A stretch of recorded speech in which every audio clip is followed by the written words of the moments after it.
15ನೇ ಶತಮಾನದ ಹರಿದಾಸ ಸಂತ, ದಾರ್ಶನಿಕ ಮತ್ತು ಕನ್ನಡ ಸಾಹಿತ್ಯದ ಶ್ರೇಷ್ಠ ಕವಿ ಕನಕದಾಸ ಜಯಂತಿಯ ಶುಭಾಶಯಗಳು. ಇವರು 1487ರಲ್ಲಿ ಹಾವೇರಿ ಜಿಲ್ಲೆಯ ಶಿಗ್ಗಾಂವಿ ತಾಲೂಕಿನ ಬಾಡ ಗ್ರಾಮದಲ್ಲಿ ಬಚ್ಚಮ್ಮ ಮತ್ತು ಬೀರಪ್ಪ ನಾಯಕ ದಂಪತಿಗಳ ಮಗನಾಗಿ ಜನಿಸಿದರು.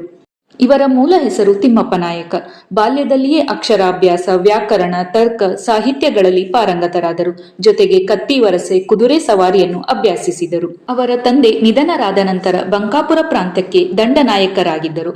ಯುದ್ಧವೊಂದರಲ್ಲಿ ಸೋತ ಕಾರಣ ಅವರಿಗೆ ವೈರಾಗ್ಯ ಉಂಟಾಗಿ ಹರಿಭಕ್ತರಾದರು. ಇವರು ಕುರುಬ ಸಮಾಜದ ಕೆಳ ಪಂಗಡದವರಾಗಿದ್ದರು. ಹುಟ್ಟಿನಿಂದಲೂ ಜಾತಿ ಭೇದವನ್ನು ನೋಡಿಕೊಂಡೇ ಬಂದಿದ್ದರಿಂದ ಮುಂದೆ ಜಾತಿ ವ್ಯವಸ್ಥೆಯ ಬಗ್ಗೆ ತಮ್ಮ ಕೀರ್ತನೆಗಳ ಮೂಲಕ ಸಮರ ಸಾರಿದರು. ಕಾಗಿನೆಲೆ ಆದಿಕೇಶವ ಎಂಬ ಅಂಕಿತ ನಾಮದಿಂದ ರಚಿಸಿದ ಹಲವಾರು ಕಾವ್ಯಕೃತಿಗಳಲ್ಲಿ ಒಟ್ಟು 316 ಕೀರ್ತನೆಗಳು ಲಭ್ಯವಾಗಿವೆ. ಕೊನೆಯದಾಗಿ 1609ರಲ್ಲಿ ತಮ್ಮ ಹುಟ್ಟೂರಿನಲ್ಲಿ ಮರಣ ಹೊಂದಿದರು.